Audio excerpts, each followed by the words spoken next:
Olá, começa agora mais um programa Cidadania na TV Senado. Eu sou o Sérgio e somente nos 4 primeiros meses desse ano foram registradas 4.486 denúncias de abuso sexual sofrido por crianças no Brasil. Os dados são do Ministério da Mulher, da Família e dos Direitos Humanos. Infelizmente, o número alarmante tende a ser ainda maior, uma vez que boa parte dos casos não chegam ao conhecimento do poder público, seja por conta da vergonha das famílias em tratar do tema ou por serem as vítimas coagidas a não falar. Para conversar com a gente sobre essa triste situação, o nosso convidado de hoje é Itamar Gonçalves, gerente de programas da Fundação Childhood no Brasil. Bem-vindo, Itamar. Obrigado. Prazer estar com vocês e participando aqui do programa Cidadania. Itamar, começa então contando para a nossa audiência aqui no Cidadania qual que é o conceito, o que define pedofilia? Infelizmente, é um conceito que é utilizado de forma bastante exagerada e erroneamente na sociedade, principalmente muitas vezes pela mídia, né? Porque a pedofilia, ela é, na verdade, e isso também foi bastante divulgado, né? Uma doença, né? Só que as pessoas utilizam pedofilia como se fosse o cometimento do ato sexual. Então, o crime, na verdade, não é você ser pedófilo, mas é você cometer o ato sexual contra crianças, né? E por que eu digo que esse conceito ele é utilizado de forma errada, né? Porque se você está falando de crianças, né? Crianças, segundo o Estatuto da Criança e do Adolescente, né?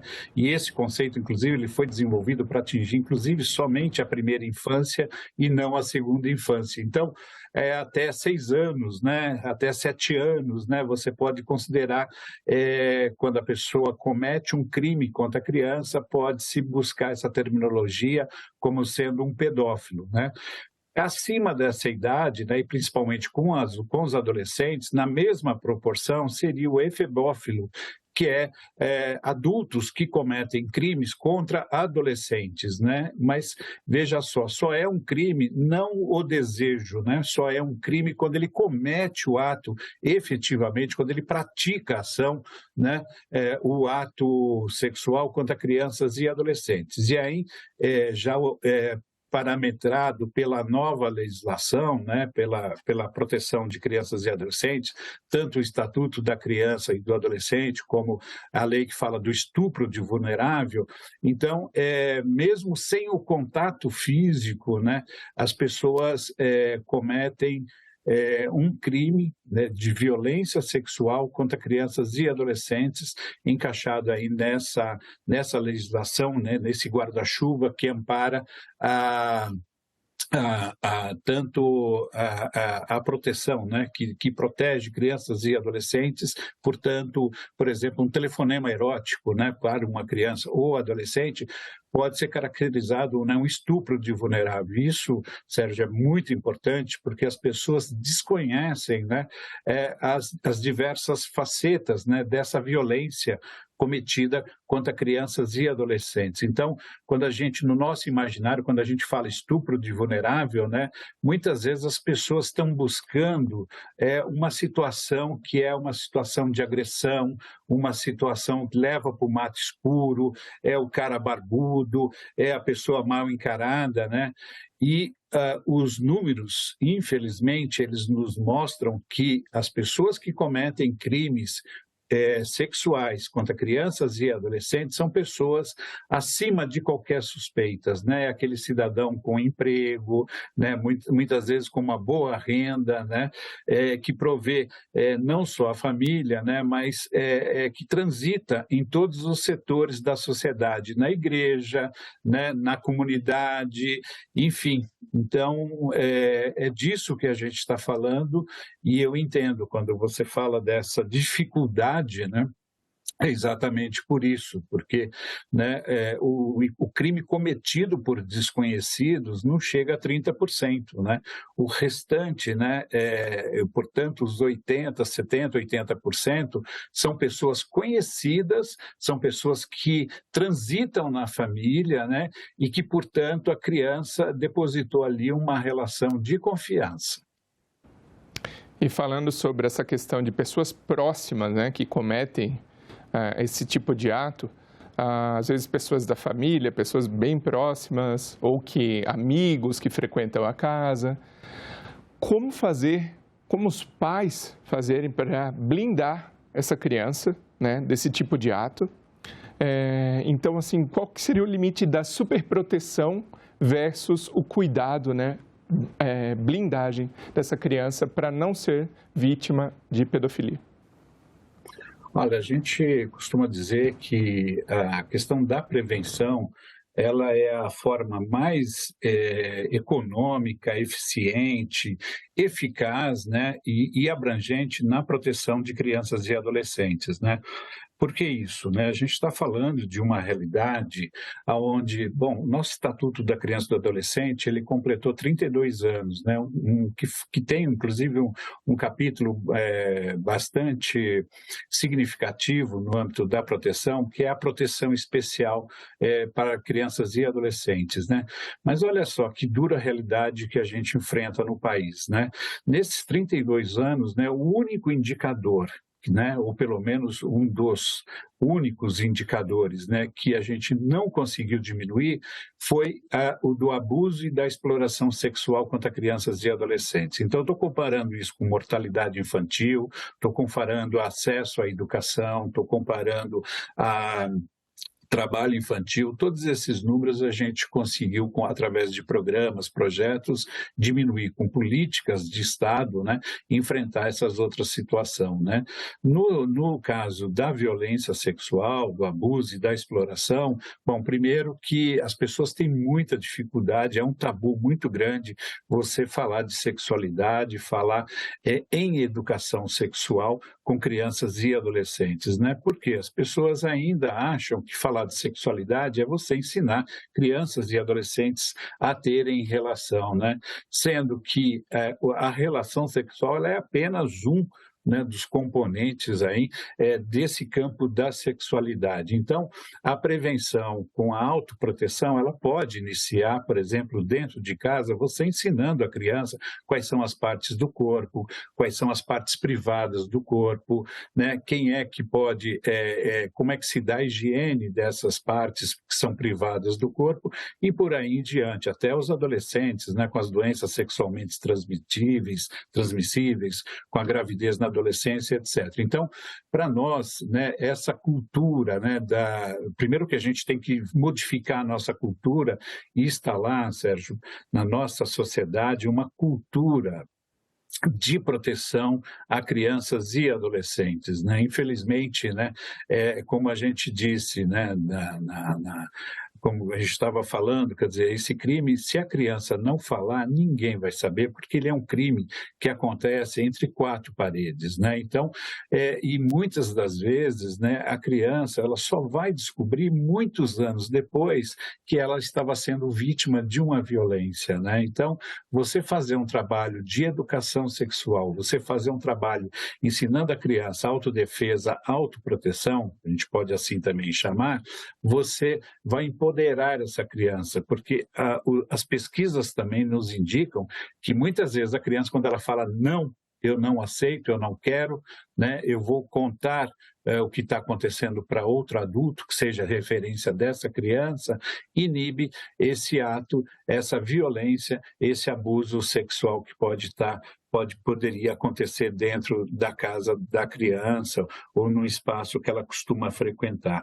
Então, é extremamente estratégico, né, e eficaz a gente trabalhar com a criança, né, essa noção de autoproteção e que ela pode dizer não e que ela pode se sentir confiável, né, em revelar e buscar ajuda por exemplo, da pessoa que está orientando para isso, né?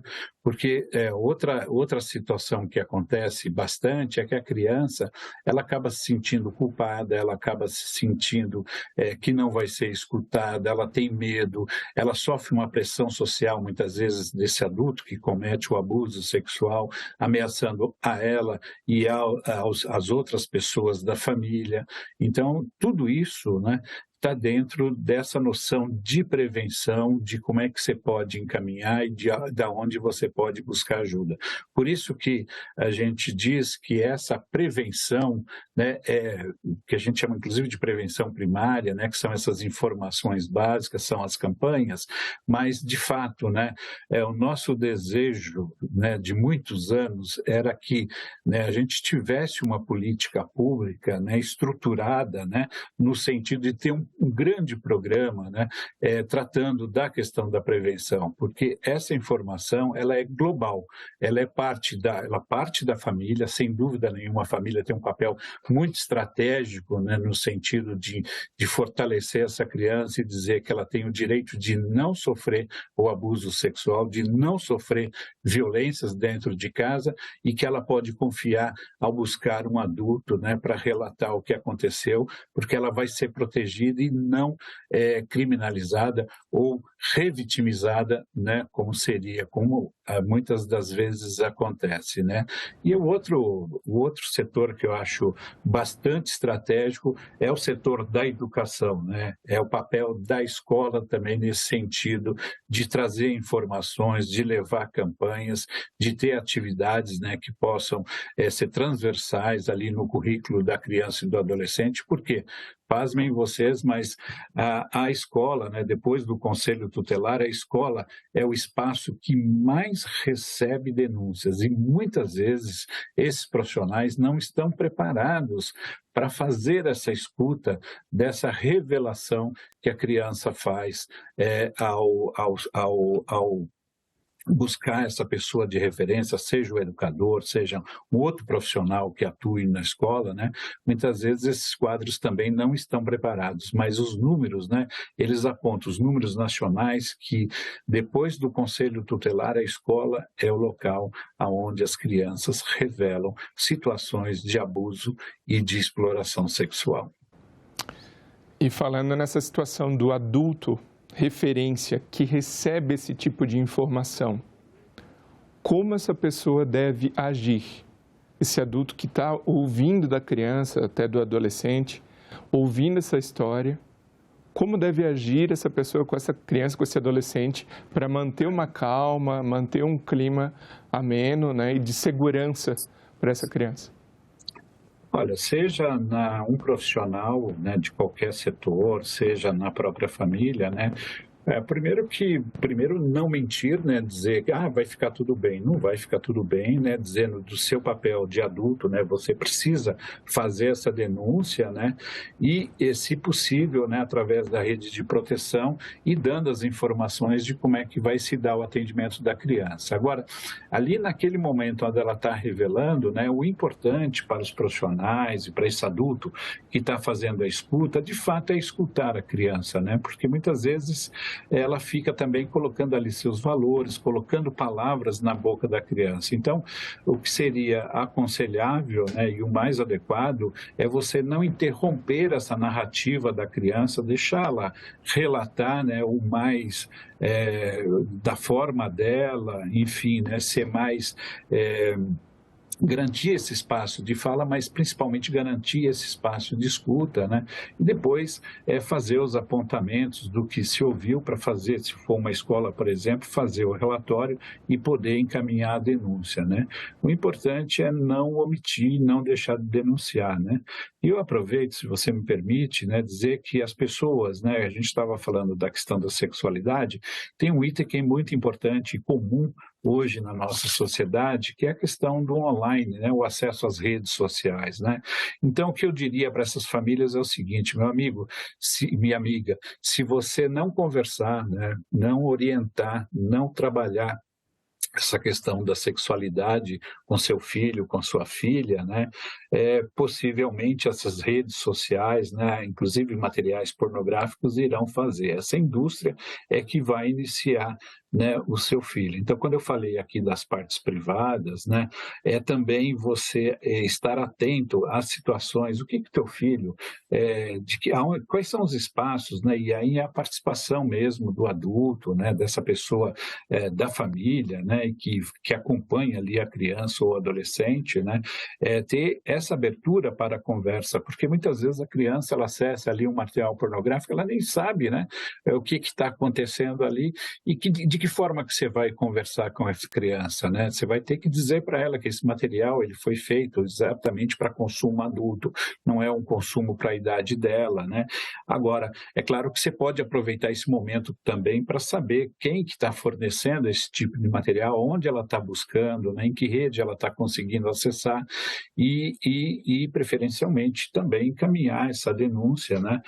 De que esse material está sendo vazado, né? Isso é importante, Sérgio, porque muitas vezes as crianças, né, nos próprios chats, né, a gente sabe de muitos casos, né, e não é conto da carochinha, né, de crianças e adolescentes que acabam marcando, inclusive, encontro com adultos, né, através desses canais. Então, o melhor trabalho, né, é a prevenção, né, e se for adulto, né, e se for um adolescente, claro que você pode, inclusive, iniciar para conversar outros temas, na questão de gênero, né, como é que as mulheres, principalmente, são tratadas nessas relações, a ideia, né, de um corpo belo, né, como é que é isso na relação, a ideia de prazer, né, infindável, né, e todas as situações que esses materiais, né, produzido para um público adulto, né? E aí eu não estou questionando isso, mas eles são produzidos para um público adulto que consegue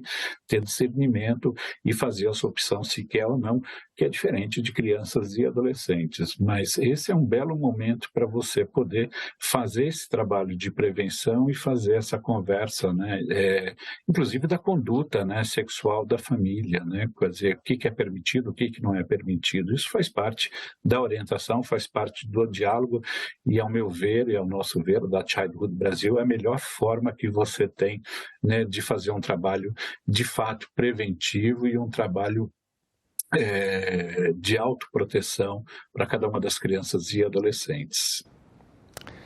Agora, um ponto sensível, com certeza, é a questão das crianças que, ainda que com orientação de pais, elas, como eu falei na abertura do programa, se sentem coagidas ou têm vergonha, né? Então, como os pais podem identificar sinais de que essa criança está passando por esse tipo de situação, está sendo vítima de pedofilia? Então, essa é uma boa questão, porque, olha só, a grande dificuldade nossa é o que eu falei também no início, né? Se a criança não falar, dificilmente você vai saber que isso está acontecendo. Obviamente, a gente tem algumas relações, né? Que são, por exemplo, quem acompanha uma criança percebe a sua mudança de comportamento, seja por uma ameaça de um adulto, seja por uma situação, sei lá, um falecimento na família, né? Pode, de fato, impactar aí esse cotidiano dessa criança e alterar toda a sua dinâmica. Então, o que é importante é, de fato, né, estar atento aos sinais, né? A gente tem os sinais que são os sinais físicos e esses ficam, né, que a gente chama de evidências físicas, né? Esse é um número basicamente irrisório que aparece nas situações de abuso e exploração. Mas, claro que existem, né? Então, sangue, por exemplo, nas roupas íntimas, sêmen, doenças sexualmente transmissíveis, né? Obviamente, se tratando de uma criança, o que aconteceu, isso precisa ser investigado e apurado para saber por que isso aconteceu, né? Mas como isso é a minoria dos casos, né? As outras mudanças são exatamente as mudanças corporais, né? De comportamento, né? Então, assim, eu sou uma criança bastante alegre, extrovertida e de repente eu me recolho, fico introspectivo, né? Eu não me paro de me relacionar com as pessoas, né? Ou ao contrário, né? Eu começo a demonstrar um conhecimento, né? Sobre relação sexual que não está apropriada à minha idade. Então, aonde que eu estou buscando essa informação? Aonde que eu estou aprendendo, né? E revelando essa situação? Isso tudo são pontos, né? Que são importantes, né? E que é fácil de ser acompanhado, né? tanto pelos pais como para os educadores, né? Uma criança, por exemplo, que para, sei lá, né, de se cuidar, né? E ela era extremamente, enfim, tinha um cotidiano aí dentro da normalidade, né? E ela passa a não pentear mais o cabelo, enfim, né? Não colocar roupas que não são adequadas. Até para isso, olha só, né? Eu tenho um exemplo, eu uma vez conversando com uma pessoa, ela foi vítima de abuso sexual e ela começou a utilizar, ela contando que quando adolescente, quando ela tinha ali 12 anos, né, no máximo 13 anos, o que ela fez? Ela viu que o corpo dela tinha se transformado e isso fazia com que esses adultos, né, que abusaram sexualmente, né, então ela achava que o corpo dela, que ela era culpada de gerar esse desejo nessas pessoas adultas, como se não fossem eles que tivessem dar o limite, e sim ela que tivesse dar o limite. E sabe o que ela fazia? Olha só a estratégia, né? Ela enrolava saco plástico para diminuir os seios, né? Colocava camisas folgadas, né? Usava calças folgadas, exatamente para ficar horrível, né? Digamos assim, esteticamente, né? Dentro da norma de conduta aceitável em relação à moda, né? Exatamente para não trazer esse desejo. Então, os comportamentos são diversos, né? O que eu poderia dizer é que preste atenção, né, para as evidências físicas, né, machucados, doenças, né, que podem estar surgindo, inflamação na garganta, por exemplo, né? Isso é um dos indicadores também que podem ser provocado pelo sexo oral, né? E o outro lado é a mudança de comportamento abrupta, né? Algo que eu não fazia, eu passo a fazer. Obviamente não está escrito na testa de ninguém que é abusador e também não está escrito em nenhuma criança que ela é abusada, mas o corpo das crianças, né? Os nossos corpos, eles falam. Né? Então, e é essa mudança, essa mudança desse ritmo, essa mudança, né, desse fazer e se expressar cotidianamente, que cada um dos pais, cada um dos adultos que se relacionam com crianças no seu cotidiano, no seu trabalho, na sua família, precisa estar atento. O senhor comentou no início do programa que a pedofilia é uma doença da pessoa, né, do pedófilo. Então, eu te pergunto, Itamar, como agir, como conviver com um criminoso, um pedófilo que comete um estupro de vulnerável, fica preso X anos, de acordo com a nossa legislação, e depois é solto e está na sociedade novamente e continua, salvo engano, com essa doença que o senhor comentou, né? Que não é um crime de, roubei alguém, enfim, furtei algo. A famosa, né, comentada castração química, qual a efetividade disso, na sua opinião? Tem duas coisas aí, que a primeira delas é dizer, cometer um crime sexual, sendo pedófilo ou não, eu digo assim, né, a maioria dos crimes, eles não são cometidos por pedófilos, porque esses adultos que se relacionam com crianças, né, infelizmente, agora até cresceu o número de crianças até 5 anos sendo vitimadas no abuso sexual por adultos, né, eles também têm relação com outros adultos. Muitos são pais de família, muitos têm, né, enfim, né, outras relações, né, com outros adultos, né, e a criança é mais um número, né, que é mais uma oportunidade que surgiu, né. O que eu disse é que o pedófilo, né, quando ele comete o ato sexual, quando ele consegue ir às vias de fato, né, sem dúvida nenhuma ele precisa ser responsabilizado.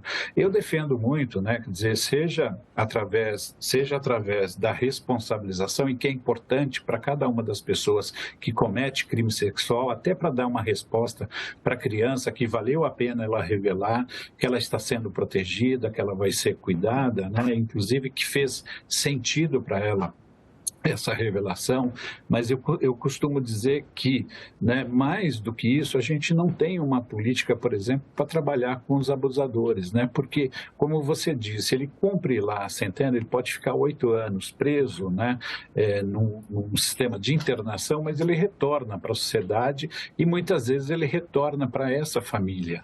Então, isso é importante, né? Quer dizer, qual é a política? E vários países, né, inclusive da Europa, que já tem esse trabalho trabalho, né? Porque, olha, muitas vezes, e é uma coisa que eu não canso de ficar assustado, muitas vezes as pessoas, elas nem sentem que foi um crime, porque é tão natural na cultura brasileira, né? Em algumas regiões, né, os avós iniciarem as netas, os pais iniciarem as filhas na sua atividade sexual, né? Quando a gente fala, por exemplo, né, na nossa comunidade, né, e aí eu estou trazendo a questão da cultura de proteção, né, o quanto é bacana, né, você ser um homem de 40, 50 anos e estar namorando uma menina adolescente de 13, 14 anos, né? Então, essa cultura machista, né? Então, assim, o grande desafio que nós temos de fato, de fazer, primeiro, ter um trabalho, né, de mudança cultural mesmo e qual é o lugar que nós queremos, né, para crianças e adolescentes nesse sentido da proteção a todas as violências, né? A outra situação é a castração química, se a gente está falando de um pedófilo, né, e que praticou o ato sexual, portanto, cometeu um crime, né? Imagina o seguinte, né, a fantasia está na cabeça dele, está no desejo dele, né? Então, o fato de você castrar quimicamente, você não vai tirar esse desejo. Então, não significa, por exemplo, que o pênis seja o único instrumento para saciar esse desejo dele, né? Então, eu não vejo, de fato, né, que isso possa ser uma boa solução, a não ser que, né, se a gente sabe que a maioria, né, não é pedófilo, né, são pessoas que se relacionam com todas as faixas etárias e prioritariamente, né, se tiverem crianças e adolescentes, eles vão buscar essas, por serem mais desprotegidos, né, e estarem sob a influência, seja da pressão, né, que é feita, a pressão social que é feita em cima das crianças, a pressão psicológica, né, a qual elas são vítimas também nesse processo.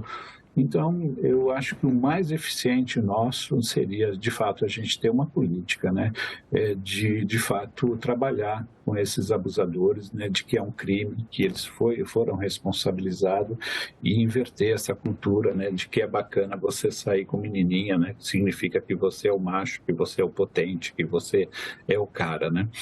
Então, eu acho que esse é um grande desafio mesmo. Eu diria que para você que essa mudança de cultura é a que me deixa mais espantado, né? Eu acabei de vir de um município onde o maior número de estupradores, de adultos que cometem violência, o abuso sexual contra crianças e adolescentes são os avós paternos, são os avós homens, né? São o avô homem. É o maior número, por exemplo, o maior não, mas ele estaria em segundo lá, junto com o padrasto, enfim. Queria agradecer pela presença no Cidadania, Itamar Gonçalves, e o meu muito obrigado a você que nos prestigia com a sua audiência. Essa entrevista e todos os nossos outros programas já estão disponíveis para você rever ou compartilhar no nosso site senado.leg.br/tv ou então pelo nosso canal no YouTube. Aproveite e se inscreve lá e ativa o sininho para receber as notificações. Obrigado e até o próximo Cidadania. Um abraço.